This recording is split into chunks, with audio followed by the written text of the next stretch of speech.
Bismillahirrahmanirrahim. Assalamualaikum warahmatullahi wabarakatuh. Saya David Juliani dari kelas 5C dengan NPM 191063105054 akan membahas materi mengenai diferensial vektor. Video ini dibuat untuk memenuhi tugas kalkulus vektor yang diampu oleh Ibu Atin Warni MPD. Adapun yang akan saya bahas diantaranya yaitu fungsi vektor, turunan biasa fungsi vektor, dan turunan parsial fungsi vektor. Langsung ke materi pertama yaitu mengenai fungsi vektor.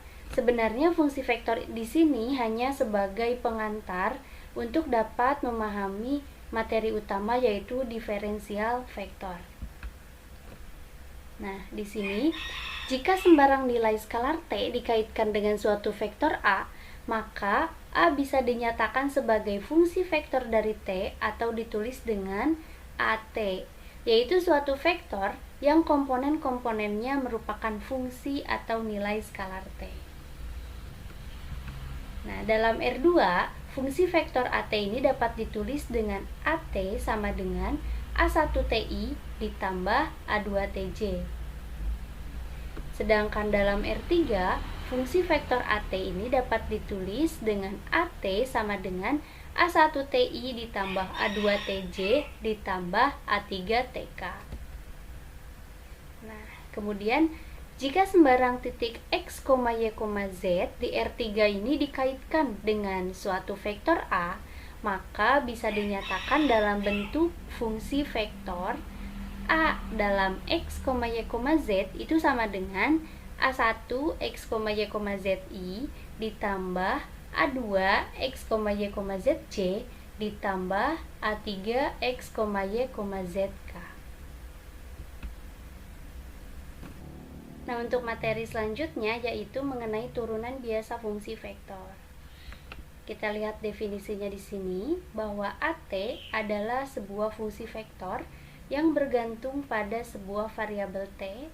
Didefinisikan turunan dari AT itu sebagai berikut.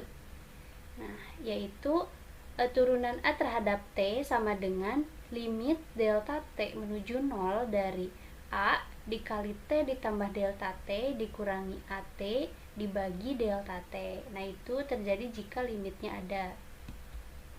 Kemudian, jika fungsi vektor AT itu sama dengan A1TI ditambah A2TJ ditambah A3TK dengan fungsi-fungsi skalar atau komponen-komponennya yaitu A1T, A2T, dan A3T dapat didiferensialkan terhadap variabel T, maka AT mempunyai turunan variabel terhadap T yang dirumuskan sebagai berikut. Nah, diantaranya yaitu turunan A terhadap T sama dengan turunan A1 terhadap TI ditambah turunan A2 terhadap TJ ditambah turunan A3 terhadap TK.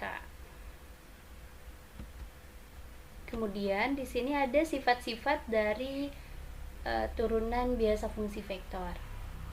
Jika vektor A, B, dan C adalah fungsi-fungsi vektor dari sebuah skalar T yang diferensiabel dan Pi merupakan fungsi skalar dari T yang diferensiabel juga, maka berlaku pertama untuk turunan dari A ditambah B terhadap T itu sama dengan turunan A terhadap T ditambah turunan B terhadap T.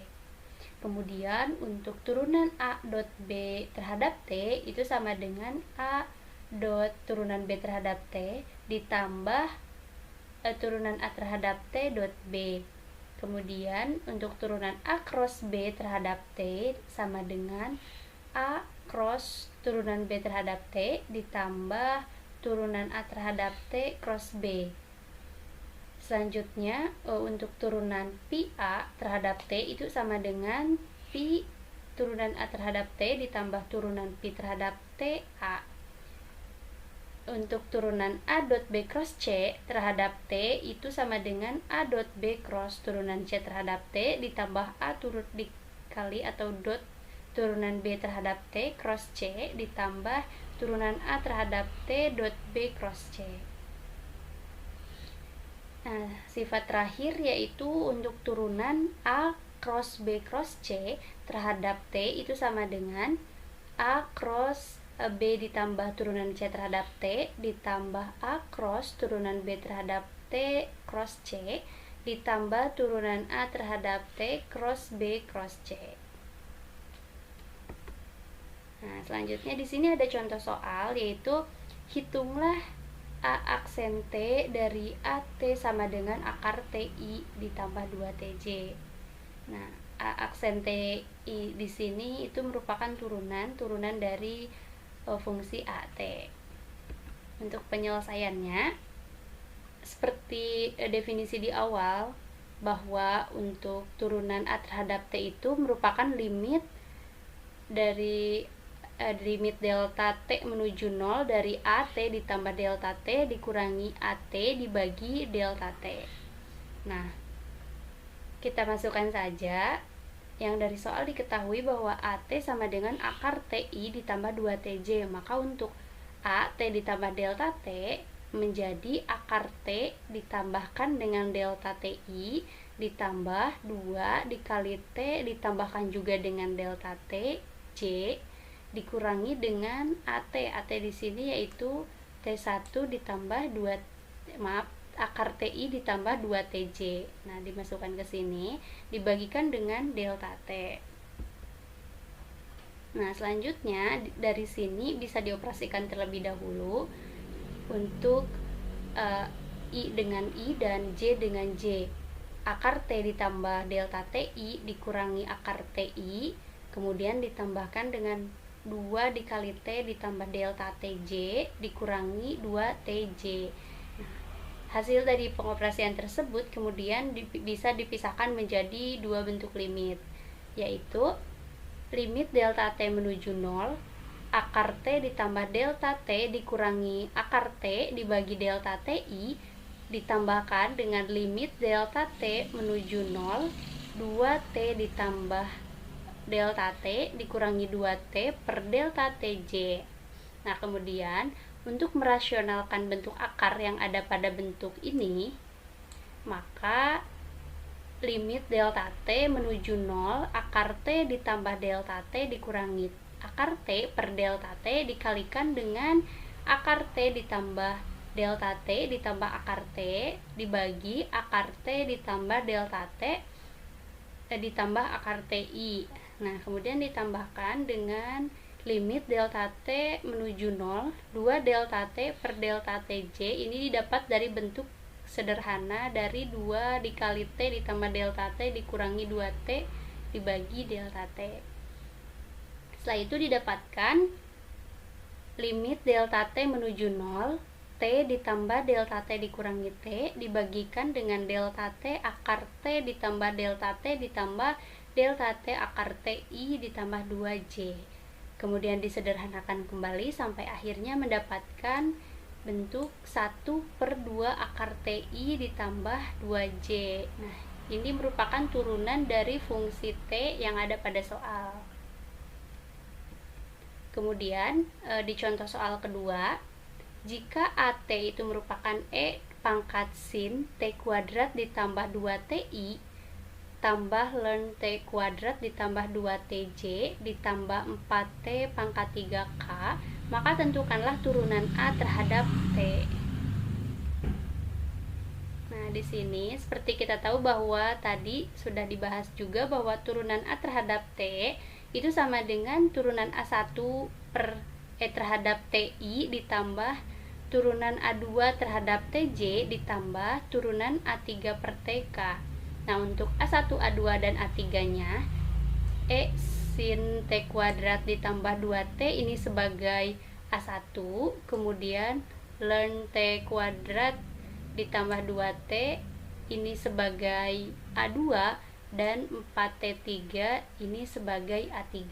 Kemudian dimasukkan saja menjadi D dalam kurung E pangkat sin T kuadrat ditambah 2T terhadap dibagi DT I ditambah D ln T kuadrat ditambah 2T, kemudian ininya D dikalikan 4T pangkat 3. Nah, kemudian untuk turunan E pangkat sin T kuadrat ditambah 2T terhadap T ini didapatkan yaitu 2T ditambah 2 cos T kuadrat ditambah 2T E pangkat sin T kuadrat ditambah 2T.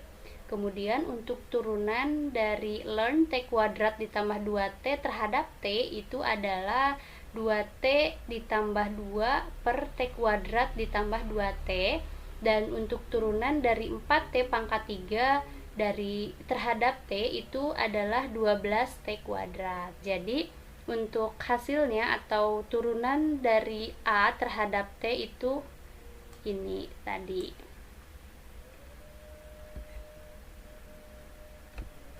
Nah, kemudian yaitu turunan parsial fungsi vektor. Misalkan A adalah sebuah fungsi vektor yang tergantung kepada variabel skalar x, y, z, maka kita tuliskan A itu sama dengan A dalam x, y, z. Nah, ketiga turunan parsialnya itu dapat didefinisikan sebagai berikut. Do A per do X itu sama dengan limit delta T menuju 0 dari A dikali X ditambah delta X, Y, Z dikurangi A dalam X, Y, Z dibagi delta X. Kemudian untuk do A per do Y atau turunan parsial A terhadap Y itu sama dengan limit delta X menuju 0 A X, Y ditambah delta Y, Z dikurangi A X, Y, Z dibagikan dengan delta Y.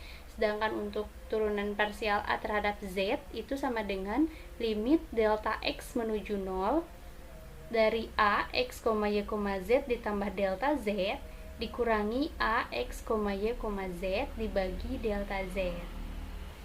Nah, definisi ini merupakan definisi turunan parsial itu jika limitnya ada. Kemudian, jika fungsi vektor A, x, y, z itu sama dengan A1x, y, z i ditambah A2 x, y, z c ditambah A3x, y, z k dengan fungsi-fungsi skalarnya yaitu A1x, y, z, kemudian A2x, y, z dan A3x, y, z, maka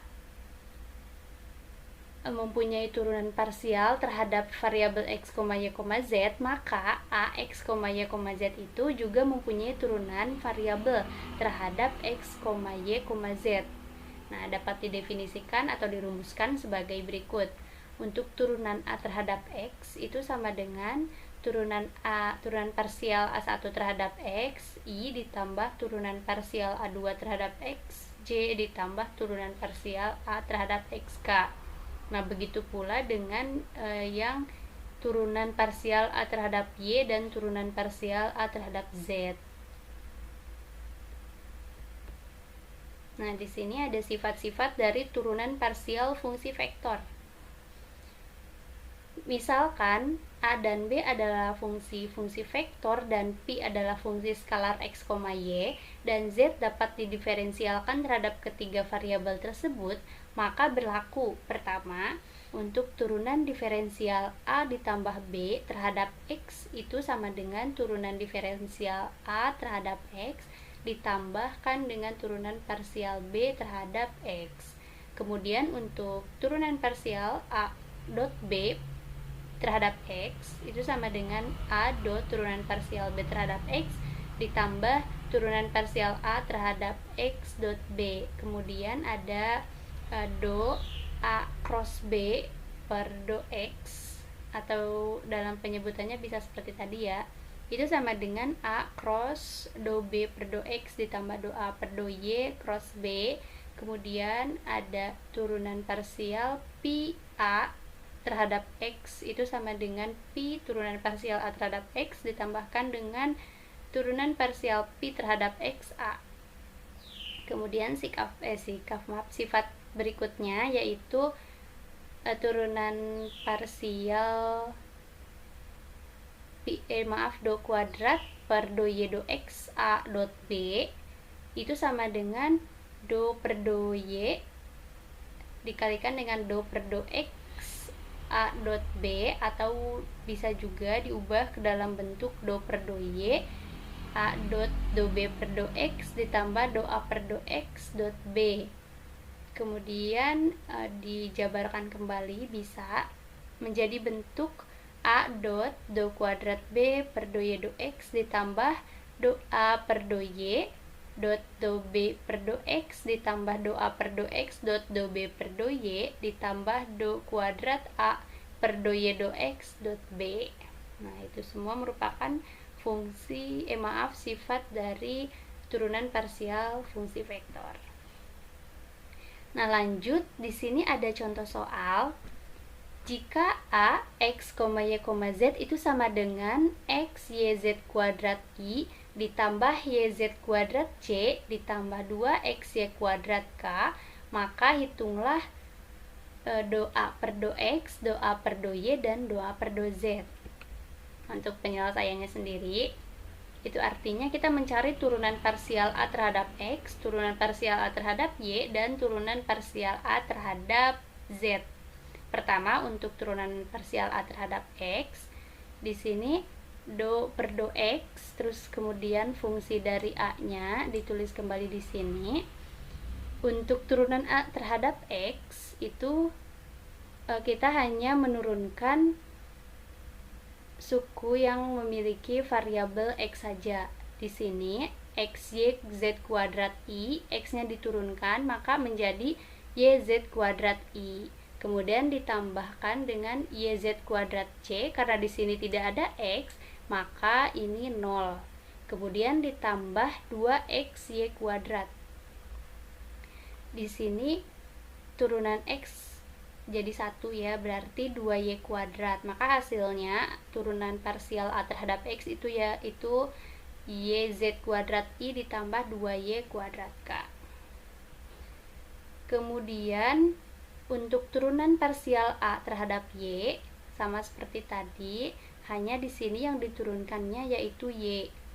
Di sini x, y, z kuadrat i, maka turunan dari y berarti 1 menjadi x, z kuadrat i. Kemudian y, z kuadrat maka jadi z kuadrat c, dan 2x, y kuadrat k itu menjadi, jadi kan turunan 2y itu menjadi 2y, maka menjadi 4xy. Maaf, ini harusnya nggak ada kuadratnya ya. Kemudian untuk turunan parsial a terhadap z, berarti kita menurunkan yang ada variabel z-nya. Di sini x, y, z kuadrat i, z kuadrat diturunkan menjadi 2z, maka 2x, y, z turunannya. Untuk y, z kuadrat berarti 2yz, dan karena 2x, y kuadrat ini tidak terdapat z, maka 0. Untuk itu, turunan parsial a terhadap z adalah 2xyzi ditambah 2yzc.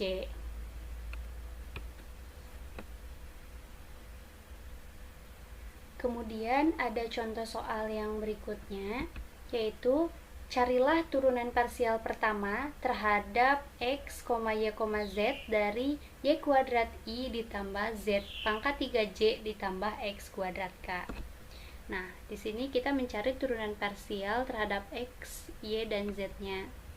Untuk turunan parsial terhadap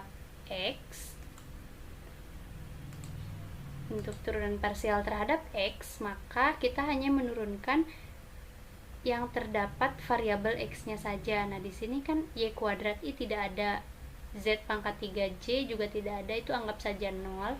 Dan untuk x pangkat 2k diturunkan menjadi 2xk. Kemudian untuk turunan parsial terhadap y-nya, kita juga hanya menurunkan yang terdapat variabel y-nya saja, yaitu ada di i.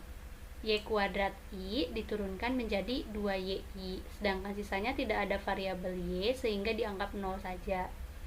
Dan yang terakhir, untuk turunan parsial terhadap z-nya, sama mencari yang terdapat variabel z-nya saja. Y kuadrat i tidak ada. Nah, di sini ada z pangkat 3j diturunkan menjadi 3z kuadrat c. dan x kuadrat k-nya dianggap 0 karena tidak ada z. Nah, jadi untuk turunan parsial terhadap x itu 2xk, terhadap y itu 2y, terhadap z itu 3z kuadrat c dari fungsi ini ya. Nah, oke, mungkin cukup sekian yang dapat saya sampaikan. Terima kasih atas perhatiannya dan mohon maaf atas kesalahannya. Wassalamualaikum warahmatullahi wabarakatuh.